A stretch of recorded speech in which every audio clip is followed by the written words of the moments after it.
Jim Bowie, Jim Bowie, he was a bold adventuring man. Jim Bowie, battled for right with a powerful hand. His blade was tempered and so was he, indestructible steel was he. Jim Bowie, he was a fighter, a fearless and mighty adventuring man. From the time of the purchase, Louisiana politics was a cat and dog fight between the French Creoles and the Yankee newcomers. Then in the late 1820s, the Americans in the General Assembly corralled enough votes to move the state capital from New Orleans, where the Creoles had things their own way, to the little river town of Donaldsonville. Myself, I wanted no part of politics. In fact, the day I got mixed up in it, I was almost in New Orleans for the first night of the carnival season. There, I was to meet my brother Rezin for a round of parties. Little did I know that he was only a half a mile away on the same road. My distaste for politics did not apply to Rezin. He'd been elected state senator from my hometown of Opelousas. And if you must know, I was kind of proud of him. He made friends with everybody, Americans and French alike.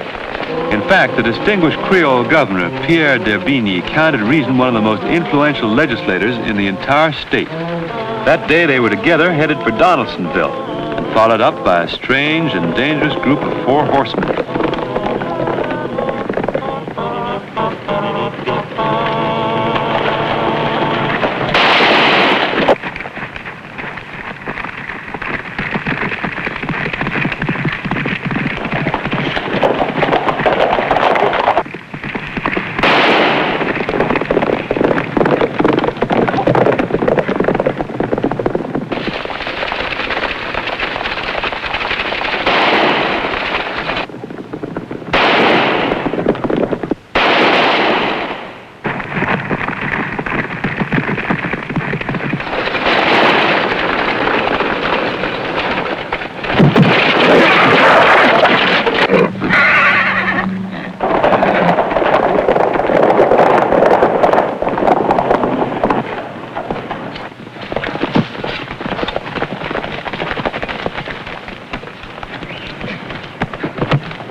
Jim. You all right, Jim? Rezin, what are you doing here? I was in that carriage. You hurt? No, I'm all right. Just a little lump back here. See, I was supposed to meet you in New Orleans. I left a message for you. The governor asked me to go to Donaldsonville with him. The governor? Yeah. Pierre d'Herbigny. He's been murdered.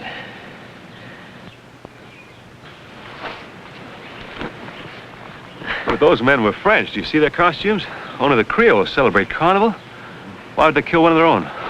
Well, maybe they blame him for moving the capital out of New Orleans. Or it might have been the papers they stole. What papers? I don't know, but they were important. He had them in a leather case. He was taking them to Donaldsonville. Look, Jim, you better ride on and fast. Right now, this state's without a governor. You get word to the Speaker of the House. That's Andre Roman. How about you? Well, I better stay here and look after things, and then I'll go on to Donaldsonville. Jim, how's Mama? Oh, she's fine, fine. You ought to get up to Opelousas and see her sometime. I know. I will. Where's this Monsieur Roman live? Royal Street. You can find it. Politics. Why'd you ever get involved in it, Rezin? Because I wanted to put an end to this fighting between Americans and Creoles. State of Louisiana will never get any place at this rate. All right, no speeches, no speeches. You got me involved now. You can deliver a message, can't you? Yeah, I can deliver a message.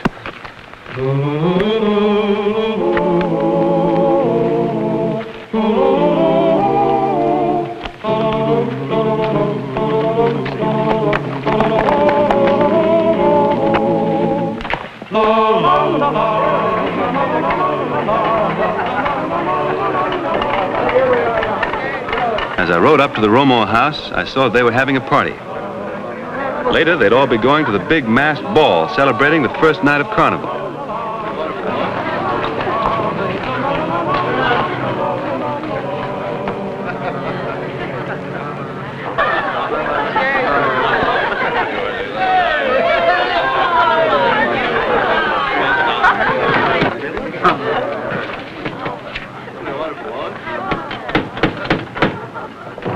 Yes, sir?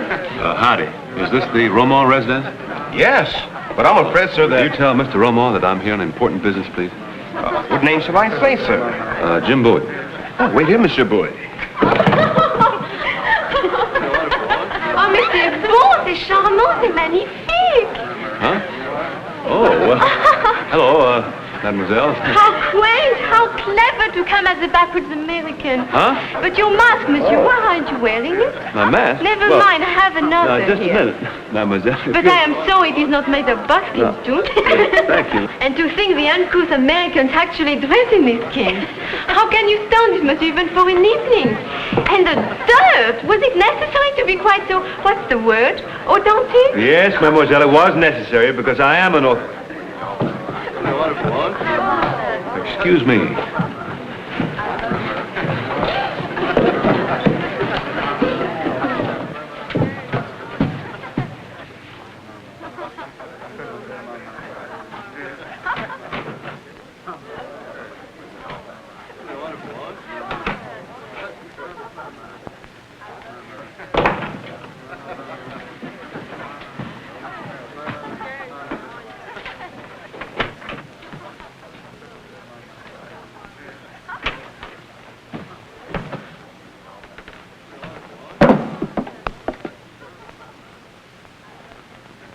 Can I help you? You seem to be looking for something. Or have you already found it? I'm Brian Turner of Ascension Parish. Jim Bowie, Opelousas. It's quite a costume. Oh, thank you. I came up here after a man dressed as a cavalier. Did you see him? No, I'm afraid not. Well, that's funny. Wonder where he went.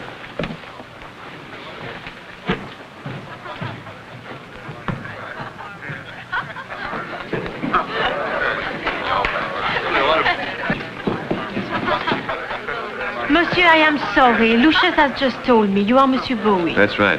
I am Claudette Roman. You came to see my cousin and I insulted you. Now I wish to extend my apologies. Excuse me again, mademoiselle.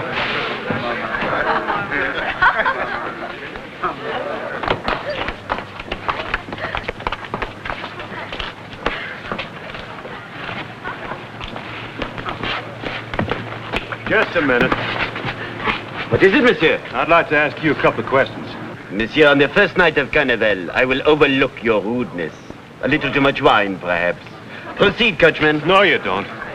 You're not leaving till you explain what you're doing with this case and that costume. Explain. How? What? A case I have never seen. And this costume. Does it have to be said it is for the ball? You are making us late, monsieur. What is on, Cousin André? Cousin? You're André Roman? This fellow refuses to allow us to leave. He has an obsession about a case. Is this your revenge, Mr. Bowie? Because I misunderstood your buckskin. No, I see. My friend, if you are a gentleman, I would be insulted. As it is, we will consider this a joke. A joke in very low taste. We will proceed. Now! No, you don't.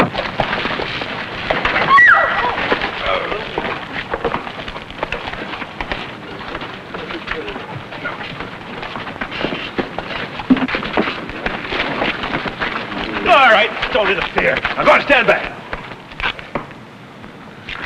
Now, sooner or later, he's going to have to answer. Either here or someplace else. Answer what? What you were doing on the road to Donaldsonville a little while ago. Donaldsonville? That's right. This is ridiculous. I've been here in this house all evening. As any of my friends would tell you. Your Creole friends? Yeah, naturally, I'm sure they'd tell me. Then I am being accused of something. Something on the road to Donaldsonville. Yes, sir. Murder. Murder? If I may be permitted a question. Whose? Governor Pierre d'Herbigny. Pierre de Bigny is dead. And you suspect my cousin of killing his benefactor, his best friend? Oh, it is all right, ma chère. We will play out this little comedy. I am your prisoner, monsieur. I will go with you to the calabozo. You will make official charges. See that I am admitted to custody. That's just what I'll do. But I warn you, monsieur. You had better be sure of yourself. Very sure. For I promise you this little episode will have its encore in court. And then I shall call the tune. You will make my apologies at the ball. We will use my carriage.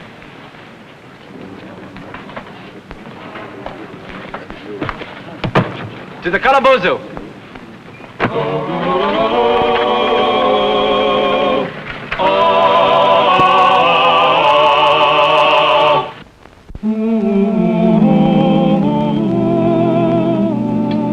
The next day at lunch, I passed up French wine for the beer at the American Cafe. The food's better in the French Quarter, but the way the Creoles were feeling, any American would surely have been poisoned there, especially me. The governor murdered, the Speaker of the General Assembly in jail, and me, the only complaining witness. Politics. Well, you certainly stirred up a hornet's nest, young fella. Hornets with Creole accents. Mr. Turner here was kind enough to point you out to me. I've been most anxious to make your acquaintance. My name is London, Fraser London. I'm in the Senate with your brother Rezin. Yes, sir. My brother spoke of you often. How do you do? Mr. Turner? Boy. Will you gentlemen join me for coffee? Why, thank you. It'd be a pleasure. Waiter. Coffee, please. You certainly poured oil on the fire, didn't you? Well, how was I to know how things would turn out? Why, you did what any good citizen would have done. I mean, I don't care how important this Mr. Romo is. You still can't explain that costume or what the leather case was doing in his house. Besides, Roman had the motive. He knew the governor had turned against the Creoles. He had? How? He wanted the capital to remain in Donaldsonville. Roman wanted it back in New Orleans, like all the other French. I'm no lawyer, but I'd say there's a good case against him. You think you had troubles with the Creoles? You should have had to work with them in politics, as I've had to do for years. Stubborn, huh? Why, they just won't realize they can't run things anymore. Napoleon sold Louisiana in 1803, and it's high time they realized that. Look at New Orleans.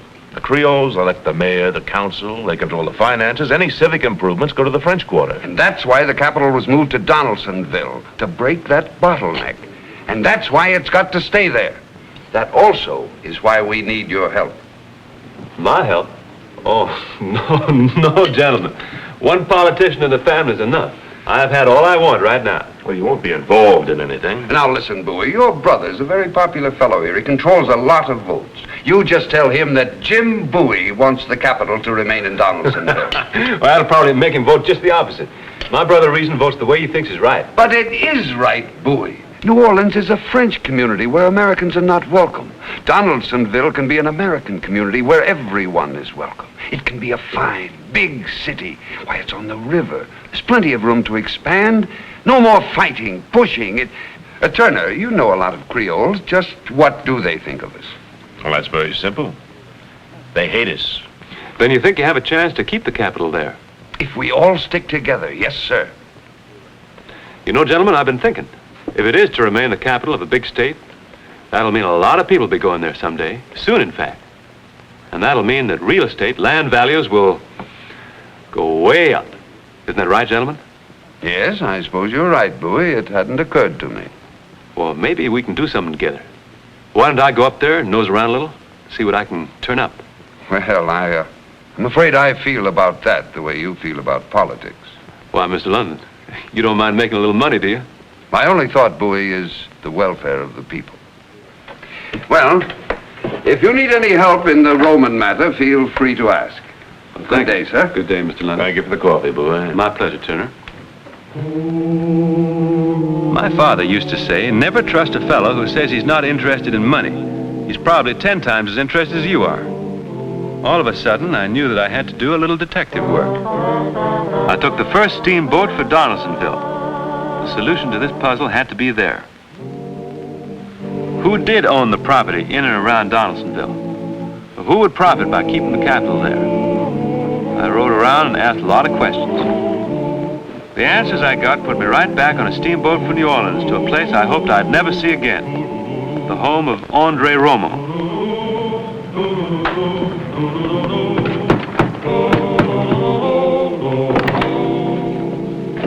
Just a minute. I have to talk with Miss Romo. It's about her cousin, and it's important. What is it, Lucius? You have the effrontery to come here. Are Americans utterly without feelings, monsieur?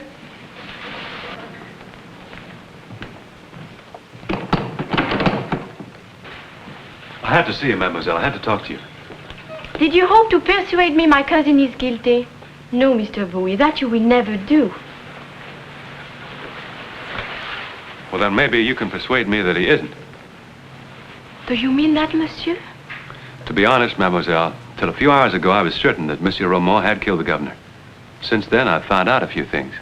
But how anyone could think that André, who is the kindest, most honorable... The costume. The governor was murdered by a man dressed as a masked cavalier. At Carnival, do you think my cousin was the only masked cavalier in New Orleans? Well, he was the only one who came back to this house with the stolen case. And is that the act of an intelligent murderer, coming back to his own house, planting evidence to convict himself? No, it isn't. I wondered about that myself. And to kill Pierre d'Herbigny. He and André were so close. They believed the same things. Both wanted peace between the Americans and the Creoles. But the governor was going to Donaldsonville to make sure the capital stayed there. Governor d'Herbigny? Oh, no, monsieur, just the opposite. I know little of these matters, but this I heard myself. He said, we haven't solved our problem by moving the capital to that little town. The Creoles and the Americans must learn to live together in peace, but they must do it here, in New Orleans. Right here, he said it, in this house. Excuse me, mademoiselle. What is it, Lucius? I just don't understand. I took Monsieur André's clothes to the Kalamazoo as you told me. Yes, and you were to return his costume to the shop. But I did, mademoiselle, on the way back. Now I find it in a closet upstairs. Lucius, then you couldn't have taken it back. Yes, he could, if there were two costumes. Two? If somebody else was here in that costume, with the leather case. But why? Why, to make your cousin look like the murderer. Oh, no, monsieur, who? That's right, who? First thing is to get your cousin out of jail, and then get to Donaldsonville. Can you get him out? I got him in, didn't I?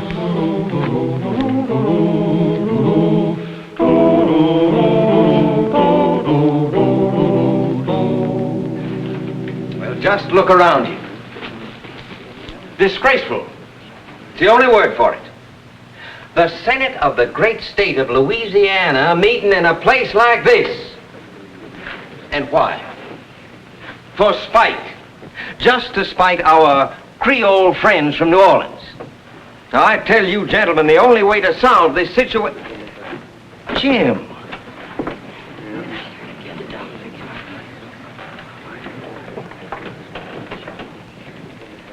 Mr. Chairman, I beg your indulgence for a few pertinent remarks on the capital situation from one of my most distinguished constituents, my brother, Mr. James Bowie. We'll hear the gentleman from Opelousas. Well, thank you, Mr. London. Senators, fellow citizens, I generally leave the speech-making and the politics to my brother Rezin here. But this time I feel that I have to speak myself. Now, you all know about the governor's death, and I expect you all know about the way I had the Speaker of the Assembly thrown into jail. Well, I'm afraid I have to eat crow about that, because I realize now that the reason I brought the charge against him was mainly because he made me mad. And the reason he made me mad was mainly because he's a Creole. Aren't they the stubbornest, those Creoles? High-toned. Look down their noses at you. Treat Americans like they were dirt under their feet. Main reason is, though, that they're different from us. They talk different. They think different. Why, they even eat different. I've been thinking to myself, though, that, well, what's wrong with being different? This is a big country. It's going to take a lot of different people to fill it up. And that's good. That's real good, because each of those different people will bring a contribution to the country. There's nothing wrong with the Creoles, except one thing. They were here first. You can hardly blame them for resenting our coming in here and pushing them around. Seems to me we forget that they're French. You know, George Washington was once mighty glad to get the assistance of a gentleman by the name of Lafayette. And we owe an awful lot to the French. And just because they are different from us, because, they're sometimes hard to handle, that doesn't mean that they haven't got their rights, same as us. Even if we do outnumber them now. Noble sentiments, Mr. Bowie, but I don't see the connection with the subject we were discussing, the state capital. Well, there's every connection, Senator London. Aren't the Creoles the reason that you're all meeting here in a tavern in Donaldsonville instead of New Orleans? Right, that's right. Oh, sure. Sure, I know the Creoles want the capital back in New Orleans. That's true. But they didn't kill the governor to get it back. Well, who did? I brought the man who I think can answer that question. The Creole whom I threw in jail. Mr. Ramon?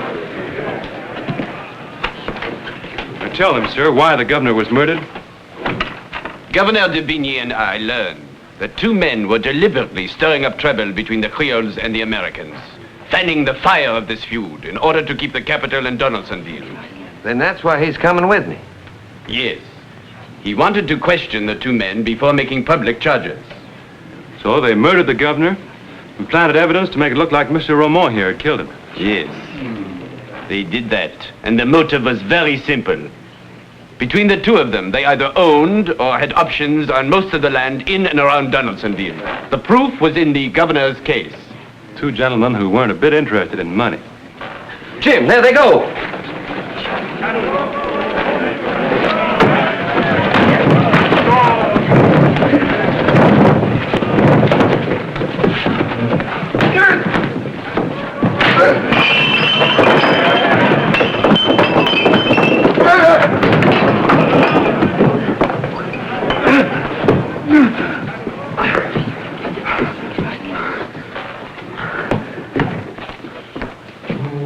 From now on, you're going to do your politicking in a cell.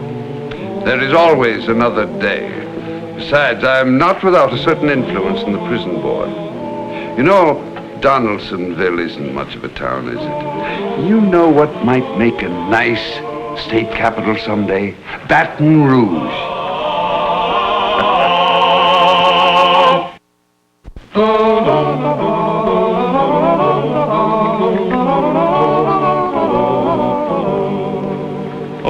Mr. Bowie, you are très élégant.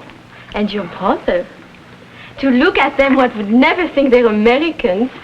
Oh, I'm sorry. Well, there you are. You see, Monsieur Ramon, we'll just never get together. Maybe ex-Senator London was right. The capital should be moved to Baton Rouge. Baton Rouge? Well, that's one place it'll never be.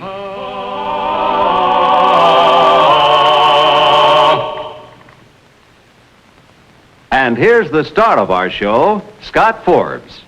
Hello, everyone. Hope you enjoyed tonight's show. And will be with us again next week for another exciting adventure in the life of Jim Bowie. Jim Bowie, Jim Bowie, he was a bold adventuring man. Jim Bowie, battled for right with a powerful hand. His blade was tempered and so was he. Indestructible steel was he, Jim Bowie, Jim Bowie. He was a fighter, a fearless and mighty adventuring man. He roamed the wilderness unafraid, from Natchez to Rio Grande. With all the might of his gleaming blade, he fought for the rights of man. Jim Bowie, Jim Bowie. He was a fighter, a fearless and mighty adventuring man.